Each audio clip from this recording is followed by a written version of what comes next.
Welcome to What's for Lunch, conversations about trends and trade in food and egg, and how it all affects what's on your plate. This podcast brings important information in a unique way. It's relevant to food businesses, farmers, and consumers, and it's unique that it approaches the relevant issues from a different angle. I'm Susan Burns, your lunchtime host and on-call business lawyer. Our motto is always interesting, always lively, and today is definitely no exception to that. We are talking with David Yunan Montgomery. He is a sales and customer engagement manager for a company called Azentive. And I don't know if you've heard of Azentive before, but it's time you have. They really have some exciting new technology that will make the world a more sustainable and much better place. And I first met David at an event that was hosted by a fabulous organization that's local to the Minnesota Twin Cities metro area, and that organization is called Grow North. That event was about hemp, a rapidly emerging agricultural and food industry, which you may have been reading about in the news. And that industry is fraught with uncertainties, both regulatory and climate related. And I can help with regulatory uncertainties, but I certainly am not equipped to help on the climate aspect, and I wasn't aware that there were many people who could. But that is exactly where David and Azentive shine, bringing the sun indoors. And what's more, they have technology to replicate soil conditions that I am absolutely sure you'll find fascinating, as I do. And so when David explained what his company was up to, it just instantly wowed me. When you start hearing about it and listening to David, your mind will start popping with the endless possibilities for, positive application of this technology or these technologies. And I'm so looking forward to this conversation with David. And without further ado, David, welcome. Thank you, Susan. It's a pleasure to be with you. Yeah, it's so great to have you. And I'm going to just pull your bio up here on the screen for people that are viewing this on YouTube. They'll be able to see it. But before you joined Azentive, which one of the products is Sun on Demand, you also worked in sustainable activities. Tell us a little bit about your journey, David, and how you started in this arena, what interested you in energy and environment, and some of the favorite work you've done. And then we're going to dig into what you're doing now. Sure. So I actually got started thinking a lot about how we can bring people together to solve really, really big problems. And climate change and the climate crisis are problems that are enormous and dear to my heart as a lover of nature and a lover of the outdoors. And so after I did some work actually on interreligious partnerships and interreligious dialogue, and worked at working on how do we help different diverse communities work together to solve some of our common challenges, I transitioned from there into working in schools with a nonprofit called the Alliance to Save Energy. And there it was about kind of creating these student-led movements on campus that would rally people around doing really simple things like turning the lights off in a room that's empty or closing the doors and windows, things that everyone would do at home. But on a campus, you walk around and you see all of these kind of egregious energy wasting behaviors where you just see dollar after dollar getting flushed down the toilet, and the greenhouse gas footprint of the school as a result getting bigger and bigger. And so we would train the students, and we did this for kindergartners all the way through seniors in high school. Wow. We trained the students to do energy audits of their campus, and then we would kind of work with them to let their stories shine, because ultimately something like turning off lights is a very it's not very exciting, right? It's a pretty boring behavior. A lot of us kind of don't think to do that at home. I have a really hard time doing that at home, but it adds up. The impact of these decisions adds up in a really big way. So we worked with the students to unearth their stories about why these things matter to them. what are they seeing in their neighborhoods in terms of what it's like to play outside, in terms of the quality of the air, in terms of the number of extreme heat days every year. This was in Los Angeles, and Oh, so wow. those are things that were front and center for all of these students. And then the students would take this and mold together these campaigns that would make people excited to do the right thing. And they would, would encourage and harangue their teachers to no end to get them to follow through on these simple strategies that they put together. And it was a really impactful program. We tracked how much energy the school saved because of changing behavior because of the students. We averaged over 6%, a 6% reduction in energy use on a whole school campus, which might not sound like a lot, but on a large high school campus that spends over $100,000 a year on electricity, that 6% is really significant. And Yeah, I would say. and the deal that that the program would make with the participating districts is that the schools would get back half of what they saved. Oh, And so, great. so that meant that the students would get a check at the end of the year for half of whatever the money they saved, and they could use that on, whatever they wanted. So we had some sophomores that had the world's best end of the year sophomore student body, party.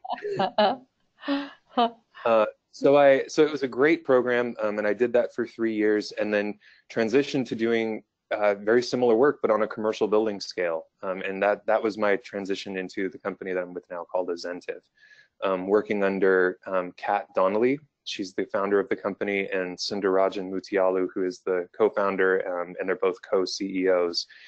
And so we did similar work in commercial buildings where you may have lots of, a whole bunch of tenants, some of whom may pay their electric bill, some of whom may not, and took a similar approach to creating social movements where people feel good about doing the right thing, where they understand that a seemingly small change in behavior may feel insignificant, but it adds up when you have this whole movement doing it together. It adds up to make a really big impact. So that's kind of my background. And then the company our company expanded its vision to go beyond just energy, but to look more holistically about wellness and sustainability, and how do we bring some emerging technologies to market that make this transition to a much lower carbon intensive future, or a carbon free future. How do we make that transition more possible, and how do we do it in a way that is in alignment with Mother Nature and in alignment with the processes of exchange that we see in the natural world and biomimicry? How can we do that, and how can we do it in a way that gets more healthy food, more good medicine to the people who need it, and ultimately makes us a more healthy, happier, human race as a result? That's so great. So tell us about what Azentiv is up to now, like the sun on demand, which I find fascinating, and how you do what you just stated. How do you work with the soil growing systems to produce plant-based food and medicine that's the highest quality we can have? And I think it goes without saying, but let me just say it anyway, that the nutritional quality of our food has decreased as we're doing factory production of all of our food, and study after study has shown that the nutritional quality has decreased. So I'm really excited in learning more about what you're up to and how you do that. Absolutely. Yeah. And I think on an intuitive level, we all kind of understand something really simple, and it's that Mother Nature has figured this stuff out. And so if you think back to the tastiest tomato or the best cucumber that you've ever had, chances are, like, it was grown really close to where you live. Chances are it was grown in soil, in living soil. Chances are it was grown under some beautiful sunlight, with a minimal amount of inputs or pesticides or artificial nutrients. Maybe, if you think back to what your, maybe what your grandparents might have grown, and then how that tasted. And so that's kind of our starting point. We start with, yes, we're interested in advanced technologies, and we're interested in how we do these things at a really large commercial scale, but ultimately the bottom line is, can we align with what Mother Nature has already figured out? Can we just mimic what happens in the natural world? And like you said, it's about taste. It's about the nutritional quality of the produce that we're getting. You know, you and I are here in Minneapolis, and you know, come January, February, it's going to be really, really difficult to find anything fresh on the shelves, right? It's going to be stuff that came from really far away. It's not gonna taste great. It's gonna have a fraction of the nutrients, the macro and micronutrients that the crop should have. And ultimately, there's very real significant consequences to that. And then at the same time, we know that we have to sort of massively scale up our production of local, fresh food as you know, we continue to lose topsoil, as we continue to, you know, experience shifts in our weather and climate. So we started with, how do we do what nature does outdoors? How do we bring that inside? And we always say, like, if for anyone who can grow outdoors, grow outdoors. That's the best. There's no beating it. And if you can't, or if you don't have access to growing outdoors, or if you need to grow year round, or whatever, for whatever reason, then can we bring what happens outdoors indoors? And so we started with the sun. And we've developed a technology called the Sun on Demand. It gives you sunlight. You know, if you imagine yourself outdoors in the sun around noon, we do that inside. And it's not a skylight, it's not an LED. It's a very, very efficient plasma-based lighting technology that gives you everything that sunlight does. It's an exact match to the sun. In fact, the origins of the technologies were in quality control for solar panels, as a matter of fact. So it was the standard that was used for QA/QC on you know, silicone solar panels in the laboratory setting. So it is exactly, yeah, it is exactly the sun, and that's a tough nut to crack, because it's not just light that looks like sunlight, the same color. It's not what our eyes see. It's not just the power or intensity of the sun. It's really about those things, but it's also about the uniformity and the density of those particles and the frequencies, the full range of electromagnetic frequencies that we're bathed in all the time out in the sun, that make us feel so good as human beings, and that help plants flourish with healthy immune systems and full genetic expression and the full development of the nutritional profiles that we look for. That's what we need, and that's what we looked at what was out there in terms of the artificial lighting sources that were on the market, and there's just nothing that comes even close. And so we took this technology and developed it for horticulture, and we have focused on first on cannabis, the legal regulated cannabis markets, and on indoor agriculture and growing food. And so it gives you the sun. It's about twice as energy efficient as the most efficient alternative. So it's about twice as efficient as LEDs in terms of how much electricity the system requires. Produces about half the heat that efficient, you know, supposedly efficient LED system would produce. And so what that means is that it is much more cost effective to set up and run these facilities, and now you can do it without having to rely on what a fraction of what nature gives you. And we can get into some of those differences, but that's kind of the high level overview of what it feels like. That's so great. So how is the light that you work with, Sun on Demand, how is that different from the grow light technology that's been around for quite a while? Yeah, so it's the simplest way to put it is that artificial lights, like for example, you might see a high pressure sodium light, which is the same lighting technology that's in a lot of street lights. You see that in a lot of legal cannabis and hemp commercial operations. And that lighting technology gives you about 23% of what the sun does. It's a very red, orange, low quality, low density light. And in fact, you talk to the people who spend a lot of time in these gardens, and they spend 5, 6, 8 hours a day under these lights, and it makes you feel terrible. You get headaches, your body, it's terrible. It's just not a good experience for human beings or for plants. So you're getting 23% of what the sun gives you. You're getting a light that's focused on the reds and the oranges and the yellows. And then the sort of next wave, the kind of new kid on the block, so to speak, is LEDs that have been designed specifically for horticulture. And the selling point is that those can do what the streetlights do, but they can do it more efficiently with less watts of electricity and less heat. The problem is you need a lot of LED fixtures. They also give you about 23% of what the sun does. And what that means is that you have plants that are weaker. So if you take a plant that evolved outdoors in the sun and you put it under a fraction of the range of frequencies and particles and the density and uniformity that it gets in sunlight, and you put it under, now you're getting just a tiny fraction of that, 1/5 of it, that's a weaker plant. And so you have to prop it up. It needs a lot more help in terms of the nutrients that you give it, the artificial nutrients that growing that plant requires to keep it healthy. It's much more susceptible to pests and disease. So it's a far higher amount of pesticides and remediation that you need, which is all very expensive besides being environmentally harmful.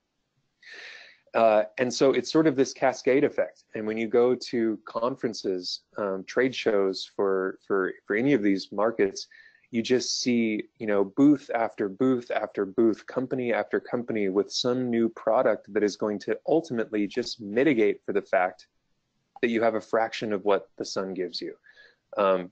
And I should say too, sunlight is a really big piece of this equation, but it's not the only piece. What we do isn't a panacea by itself, by any means. We do sunlight and we bring the sun indoors, but you also have to look at the living soil. You have to look at the climate control. You have to look at everything that that plant wants, everything that it gets, everything that it would need in order to express what it wants to do, what it wants to give, the full genetics and the full nutrient expression of what that plant can give you, like that delicious tomato that grows in your garden, without you dumping any fertilizer on it. It does it all by itself, right? That's what it's all about. And so it's that system, that biomimicry system that we're really, really focused on.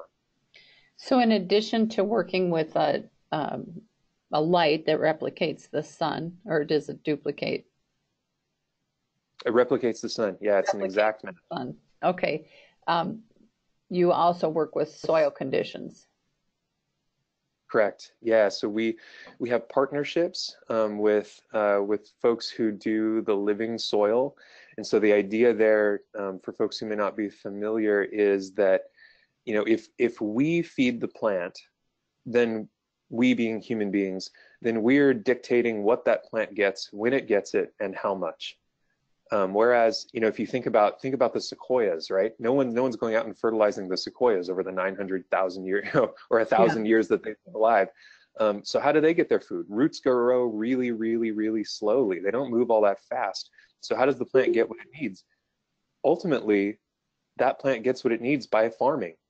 It throws down, it collects light and uses that light to create what's called exudates that it puts down into the soil, and it farms microbes. And it uses a fungal network of fungal hyphae that connect roots to other plants, and they can share nutrients. And so the plant is farming and essentially inviting microbes to a dinner party, and the microbes then produce what the plant needs, and it's this symbiotic relationship. So that is so cool. I didn't know that. It's amazing. It's amazing. And there's all sorts of fascinating. Cool. Yeah, it's really fascinating. And there's all kinds of really good research on plants sharing resources with each other via that fungal network. Plants sharing immunity with each other, signaling each other when there's a pest nearby, and the other plants display an immune response. So it's just wonderful. And what happens is it's the difference between us thinking about feeding the plants versus us thinking about feeding the soil. That's the fundamental difference. And so feeding the soil is about helping that microbe community that thrive, and then putting that plant back in the driver's seat so that the plant can be the one that is getting what it needs when it needs it, and can respond to threats and pathogens proactively with a healthy immune system, the way that it would in nature. And it can fight off those pests. When you talk to the farmers, and the indoor farmers in particular, they know it's the weak plants that go first. So like they know it's the, the first plant.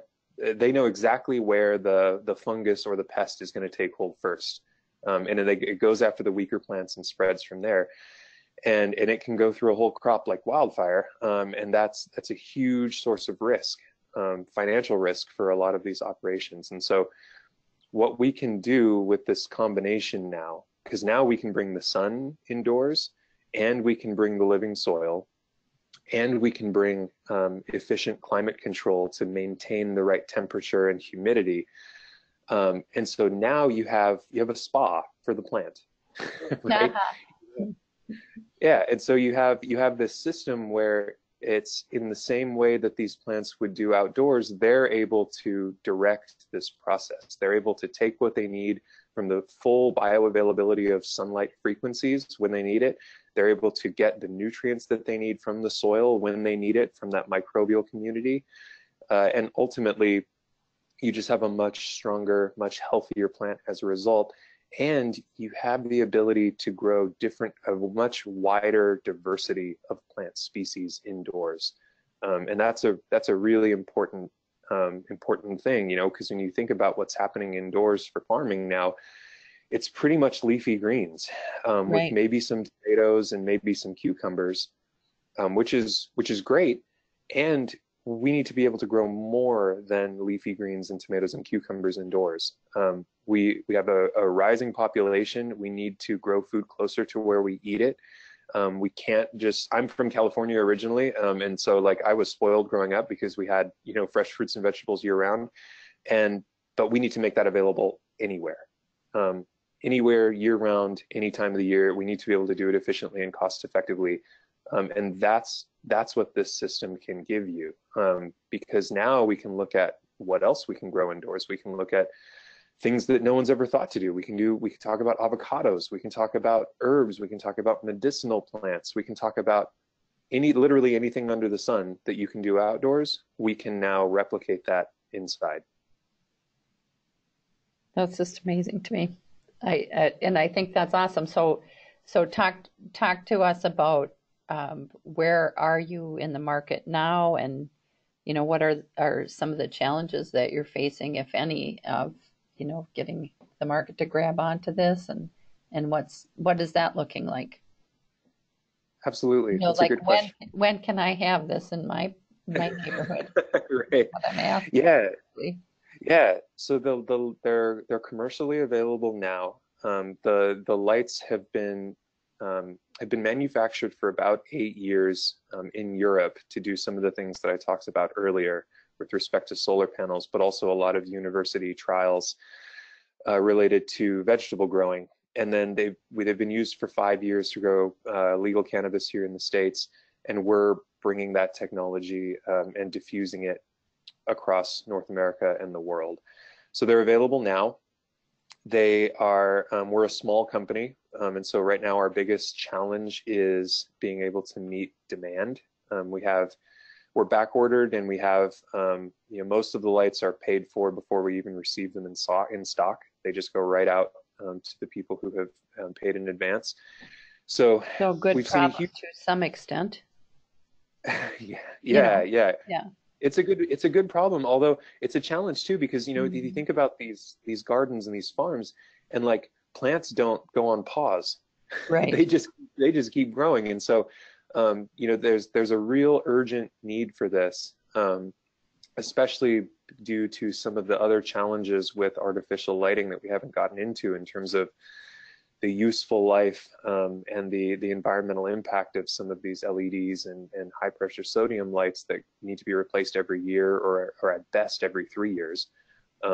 Ours lasts 100,000 hours, so it'll we haven't gotten a bulb to fail on us yet. So that's one challenge, is just meeting the demand. And like I said, we are a small company, and we're also, I should say too, that it's important to say we're not a lighting company, and the reason that I say that is twofold. First, we are interested in much, much more than lighting. Like I said, sunlight is one piece of this puzzle, but it's not the only piece. So we're looking holistically at sustainability, health, and wellness, and how do we get the healthiest food and medicine to the people who need it. And we're not going out to, and just pushing as many lights into warehouses as we possibly can. It's not who we are. We really focus on core value, people who are committed to growing the absolute best, cleanest, healthiest plants that you can possibly do. And so we've worked slowly to develop some really strong partnerships. We've worked with a lot of small farmers, and our mission, a huge part of our mission, is supporting small farmers and trying to give them as much of an advantage as we can. Playing our role to help them get a foothold and to be able to compete against some of these behemoths that they're up against. Mm-hmm.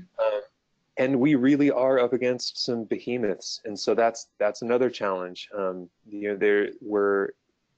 The big companies that dominate this space have essentially endless war chests of marketing dollars, and an endless ability to go into research institutions and pay to play.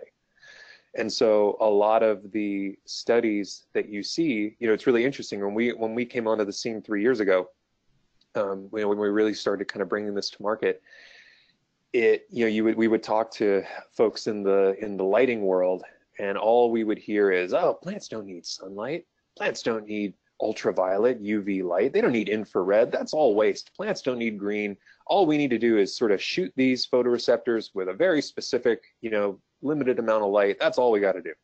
And now fast forward, and there were, they had some pretty high visibility institutions in research that would support that, so to speak.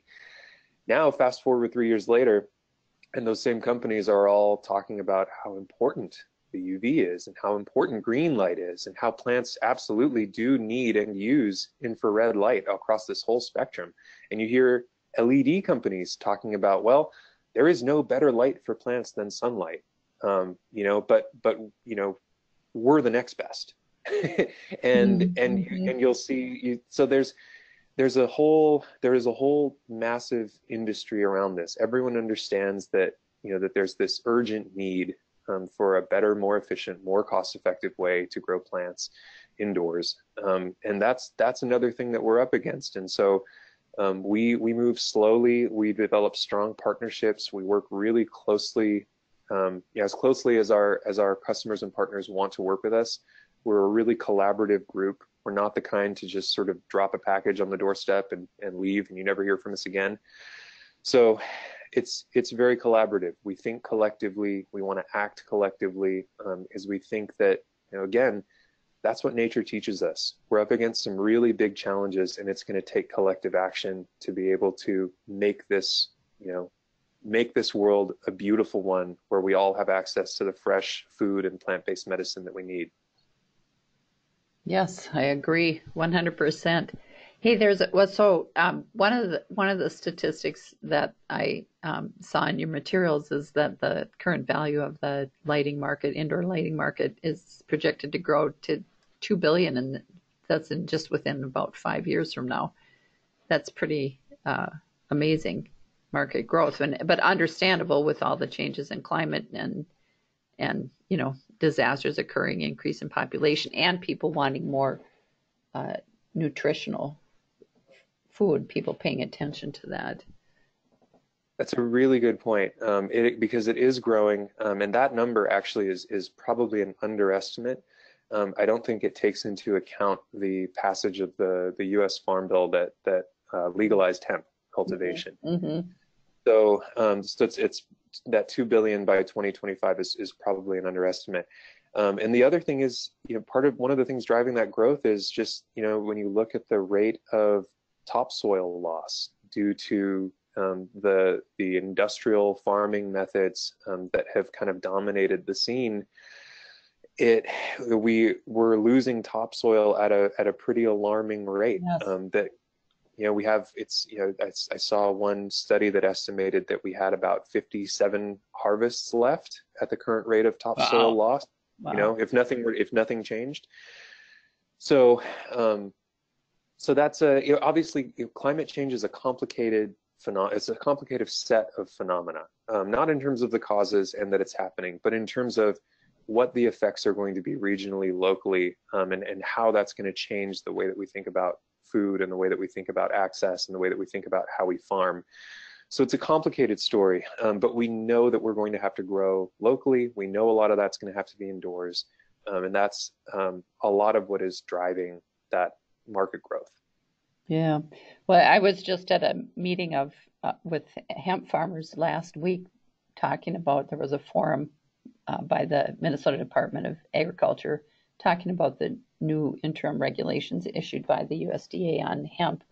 And one of the things that is of major concern is there's a negligence threshold. So if you don't meet the 3% THC level, but your plant, your hemp plant, but it exceeds that in up to 5%, they'll say, okay, you were trying, but something went wrong.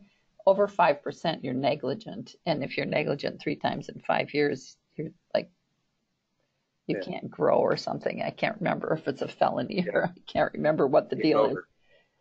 It's over, game over, yeah.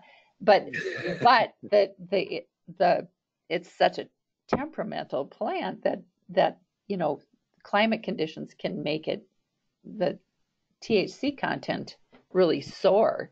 So even though they're intending it to be real hemp under the program, they can be really high in their THC content. Like drought, for example, is a major impact on that. So this would be really important for that industry. Absolutely, absolutely, and I'm glad you brought that up because it's one of the things that we're definitely looking at too, and one of the things that we haven't talked about that we can do as we kind of follow this biomimicry pathway is, we look at the way that THC, the way that it changes, the way that it begins as CBG in the plant. That's kind of the first metabolite, and then the metabolic pathway, it goes to THCA, and then THCA can degrade over time, right, to CBN, to a different compound. And so one of the things that we can do that we've already done on a R&D basis is we can take THC.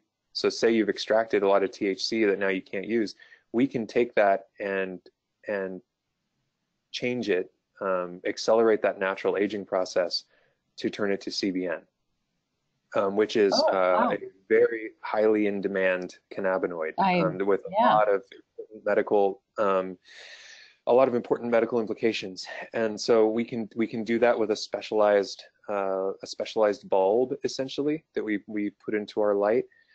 One of the things we haven't talked about too is we can change the spectrum of the light that we do, the quality, essentially the quality of the sunlight. It's not like flipping a switch, but we can develop bulbs that match the sunlight to any specific location on the planet.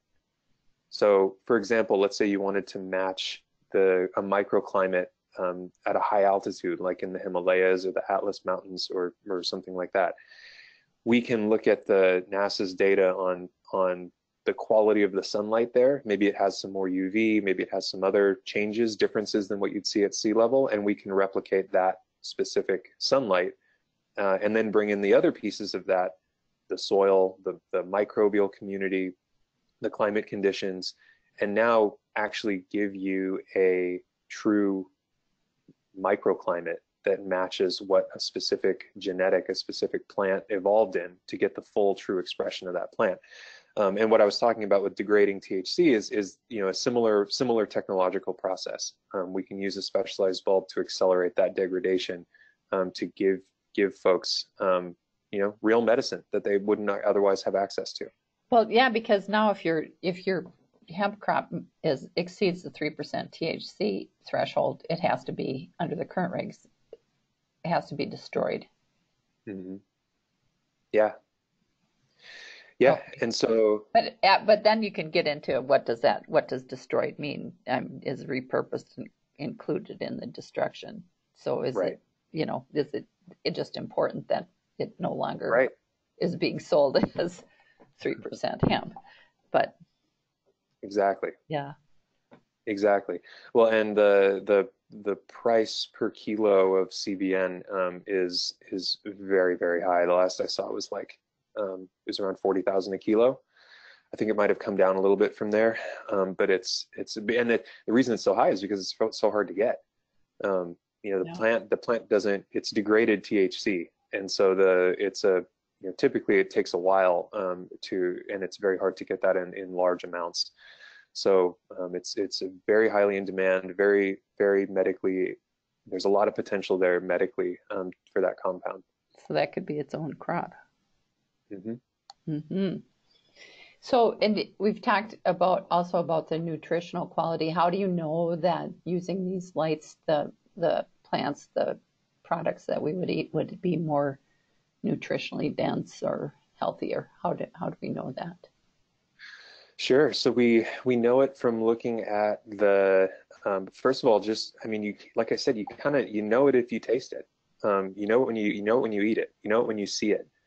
So that's a kind of qualitative measure. And then on a quantitative level, we're working right now with a couple different research institutions and farmers to evaluate that in a laboratory, to be able to show exactly which of these micronutrients are elevated in what we're doing compared to what you get in, for example, a synthetic hydroponic system lit with LEDs. So there's the feedback that we've gotten from a farmer, it's called Jazzy's Greens, actually, a really, really interesting individual out of Nevada who cultivates heirloom wild plants that are very, very unique, very difficult to grow, and he supplies them to high-end chefs, mostly in the Bay Area. And one of those plants is called sea ice, and it's an incredibly beautiful plant. I just read about that somewhere. Yeah, it's a beautiful plant. It looks like something that's not of this world. Listeners, can look it up online and look up a picture. It produces these flowers that are covered in translucent, almost they look like jewels. They're trichomes, the same way that the cannabis plant produces trichomes. And the flavor that he's able to get, in addition to the plants just developing much more quickly and being able to get more flowers off these plants indoors, the flavor of those plants is just markedly different compared to what he's able to do synthetically, and so it's really, really exciting to look at some of the work that he's done, and then like I said, we're working with a couple different institutions to quantify this and look at the micronutrients in the laboratory. Wow, that's good. That's good. Well, so I didn't know that better taste equals better. I mean, it makes sense to me, but I didn't know that was really truly a measure of nutritional quality, the taste.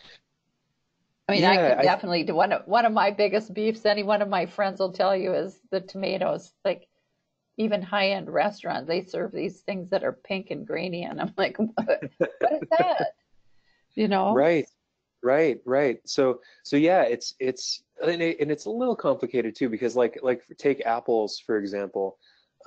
Typical if you or I go to the supermarket here in Minneapolis in February to try to get an apple, chances are it's going to come from South America or New Zealand, and chances are it's going to be 4 to 6 months old by the time it gets to us. So it was picked when it wasn't ripe, it was stalled, and then it was kind of artificially ripened again once it got to us, and that apple is mostly sugar. It's lost any of the other nutrients that it would have given us. You might get a little bit of fiber from it, but it's a flat taste. It's sweet, but it's flat. There's no complexity. There's none of the richness that you get. When you go apple picking, for example, go to an organic farm in the fall and pick some apples, and what you get from those, it's just like night and day. And the tomatoes, like you said, I mean, it's just like I think we've all had that experience before. It's like, oh, this tastes like nothing. Yeah. And it looks like hell. Yeah. It looks sick. It looks sick to me, Like, okay. Yeah, well, and that's too. It's, you know, you look at the way that a lot of these plants have been bred and what they've been bred for. That's the other piece of this. You know, whether we're talking about cannabis, which is has been bred, you know, selectively bred for varieties that will grow and produce a high weight and a high THC content indoors under artificial light, or whether we're looking at food crops that have been bred to, you know, be resistant to certain pests and to grow fast and give you, you know, a desired weight and a desired look. But, you know, we're not none of those factors tell you much about how healthy that plant is for you. It tells you a little bit, but it doesn't tell you like what's in that plant and how good it is for you. So imagine if the price of the bell pepper or the tomato or whatever you're looking at, what if the price was determined by, you know, the nutrient content of that plant and what it was going to do for your body? You know, that's kind of a thought experiment, but it makes you think a little bit. Like, and actually, that's a kind of an interesting way in which cannabis may start to cross-pollinate, like the cannabis industry may start to cross-pollinate with indoor agriculture, because the price of cannabis is determined by, you know, essentially the accumulation of metabolites, THC being the most important one. Right. And so you could imagine, but you know, THC it doesn't do much by itself.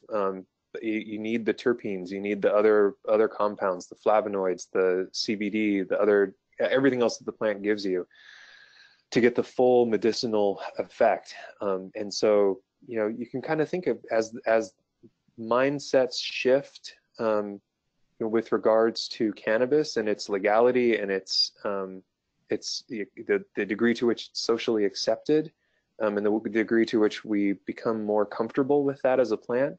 You could imagine that the same kind of a thought pattern or mindset may start to shift over to what we eat as well. And I think that would be a really good thing. Agreed. Yeah. Yes, good point. So is there anything that, you know, as you've been working with Sun on Demand in this whole system, is there any like huge unexpected thing, something that you're just like, wow, never imagined that would happen out of all of this? Oh man, in terms of, I mean, the things that come to mind right away are the things that we hear from for the cultivators, the things that they've been surprised by, that they've shared with us, that we've even been surprised by too. We work with a lot of folks in the medical community, and the first thing that they'll tell us when they put plants under the sunlight indoors is it healed our plants. And so they may take plants that a patient was growing and, you know, the plant may have gotten sick or been neglected, and they'll take it to revive it, and they can put it under this light, and, you know, the plant comes back. So I think the ability to reset some of the genetics that have drifted, you know, as you know, the plants have been hybridized and hybridized and hybridized, back crossed with each other over and over again. The genetics become unstable, they drift over time. And we can essentially reset and bring back some of those old genetics. That's been a huge surprise. We were able Wow. to, yeah, we were able to. So there's this thing that happens in cannabis where sometimes the plants will start to produce flowers too early. You know, when it's you know, it's not an optimal time, and to revert that plant, to take it back to just producing vegetative growth instead of flowers, typically takes 2 or 3 weeks at least. And we can do it in a week, and we can do it multiple times with the same plant. So then now we start to ask ourselves, is this plant a perennial or an annual? Right. People have always treated it as an annual, Annual. right? Yeah, they just kill them off. You know, you harvest and kill it off, and then you have to clone, and you have to use mother plants, and you know, it's hard to keep genetics that can be really, really important. Yeah. Right. So it starts to really change, you know, open up some new possibilities in terms of like what we can do, you know, like basically the incredible ability of these plants to adapt and the incredible untapped potential. You know, if we would just kind of get out of the way with our assumptions and get back to what nature has figured out and these pathways that have been laid for us over a really, really long time. You know, Mother Nature knows what she's doing. She knows a lot better than we do. And these plants are amazing. They're amazing salient beings. And so, you the other thing that we hear is just how much better people feel when they're working in these settings. And it's both ways. People feeling better because the plants are healthy and the plants are growing better and looking better, and the people feel healthier because they're working under natural sunlight. You have to wear sunscreen under the light, by the way. That's something Wow. I should say. Yeah, you got to treat it the same way you would if you're outside. So yeah, the surprises come every day. They come every day, and we're just sort of continually blown away by the potential of these plants, these living organisms. So how is that different when you described working with a plant that we thought was an annual and getting it to continue to grow like more like a perennial? How is Mhm. that different than because I love technology, but I'm also suspicious of it in the plant system because we've seen the negative fallout from GMOs, and now there's a lot of kerfuffle about plant-based proteins and the health, like whether they're just processed food or and if there's negative health impact of some of the way that it's processed. But so how is what you're working with different than that? Like how is there a downside to it or a potential where you're like, oh shoot, we didn't know that was going to happen? Well, one of the things that we have seen is that when you take, so like I mentioned before, I'm speaking specifically to cannabis now.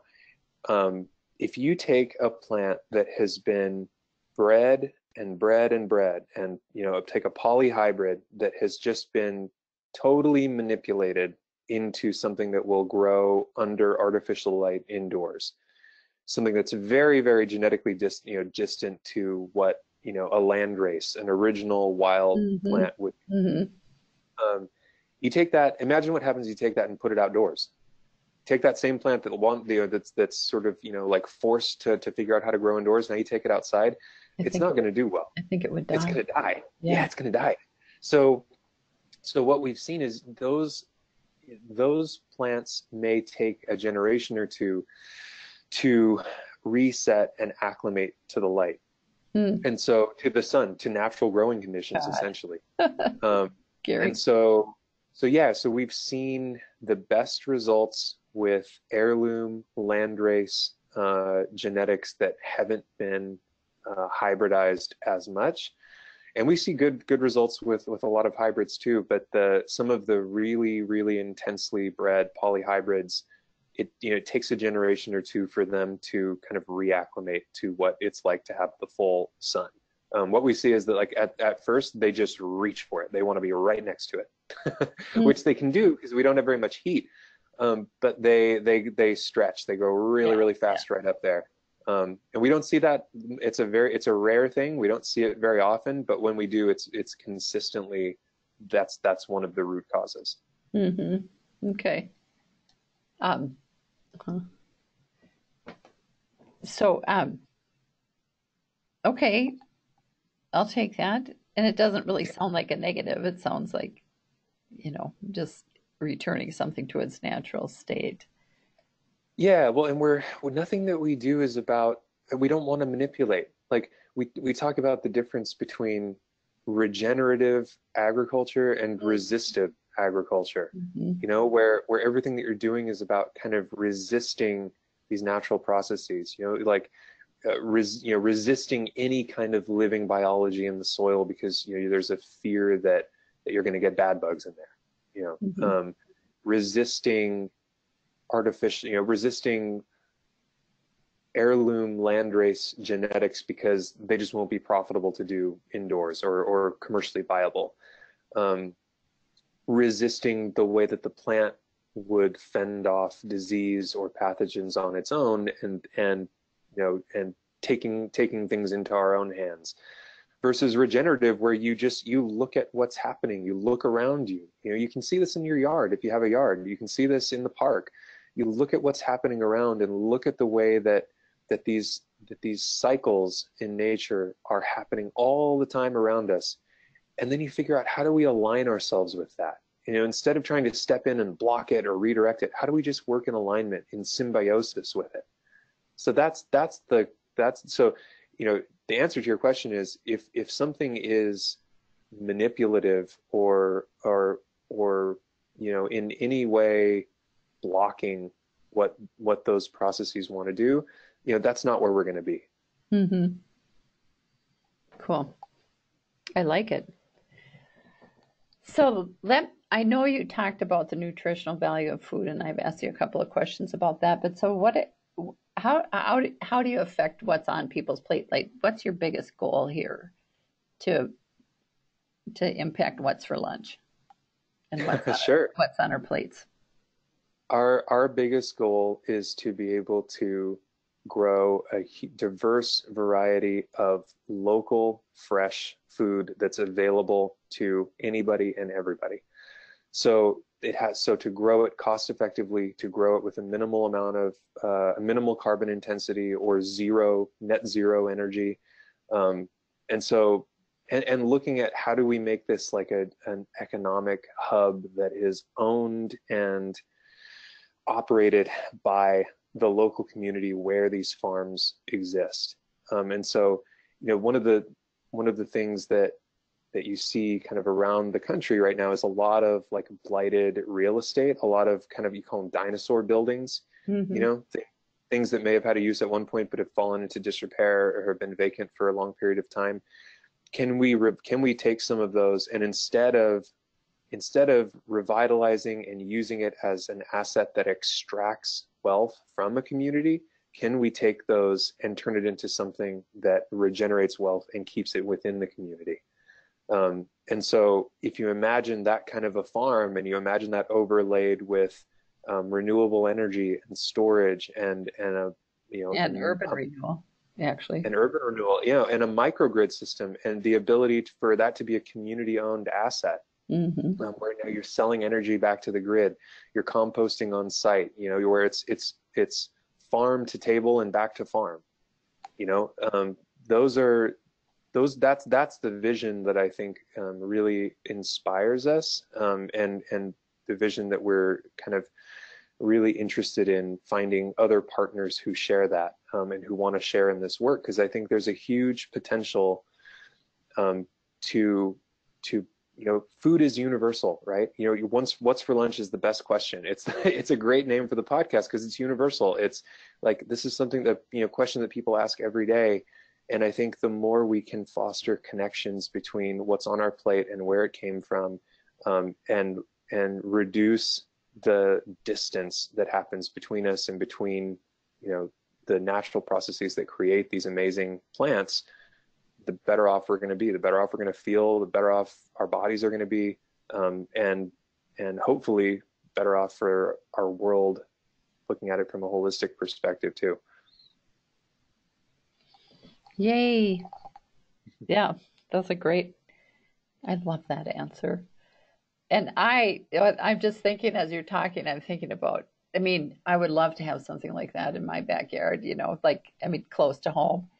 Um, but also the food deserts, which we don't like to talk about in the Twin Cities. So just as a starting point, I know there are lots of places in the world where that would be an awesome thing, but there's so much that could be done in that arena. So we'll talk more about that. And I would love it if you would tell people where they can find you and how the people that are interested in pursuing this, how do they reach you, and what are steps, and where can they find you, David? Absolutely. So you can find our company at www.azentive.com. It's AZENTIVE. And then the Sun on Demand is the name of our technology, and you can find that at www.thesunondemand.com.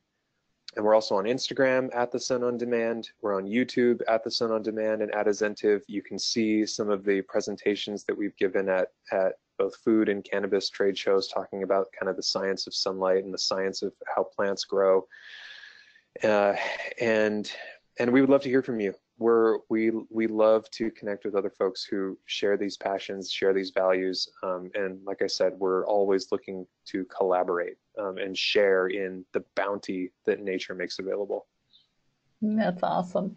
That's usually my last question, but you just triggered it when you were saying that. I'm thinking about a classmate of mine went when I went to school for my master's in food and ag law, who was working with a government agency in a state where cannabis was legal, and talking about using the cannabis that was had so much pesticides on it, and people are directly inhaling, or if they're using it for medicine, it's going directly into their bloodstream.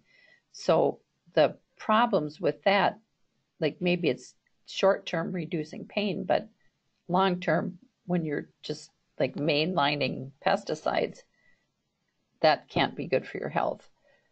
And they were very concerned about that. But that's something that you're talking about, being in healthy communities. That's an area that you would have a major impact on. Yes. Yes, 100%. And that's really personal for I know so many of us, and me as well.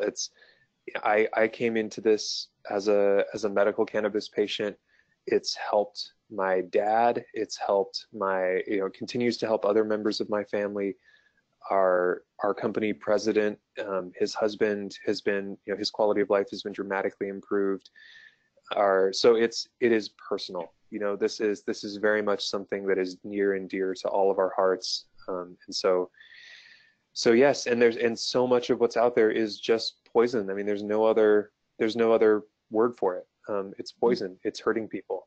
And there are a lot of reasons for that. But at the end of the day, the plant is so much better than that. It has so much more to give us. And so, yeah, if we could just get out of the way and let that plant do what it wants to do, we would all be better off. Yeah. Oh, David, thank you so much. So once again, azentiv.com and sunondemand.com, correct? Correct. And Azentiv is Azentive. It's such a pleasure to talk with you. And every time I do talk with you, as I said earlier, my mind just explodes with all the possibilities of this. So I wish you all the success in the world. I'm going to do everything I can to help you, and I hope people contact you. This is just an amazing and exciting product. And so thank you for joining us today. Thank you so much, Susan. I really appreciate it. Yeah, likewise. Okay, talk soon.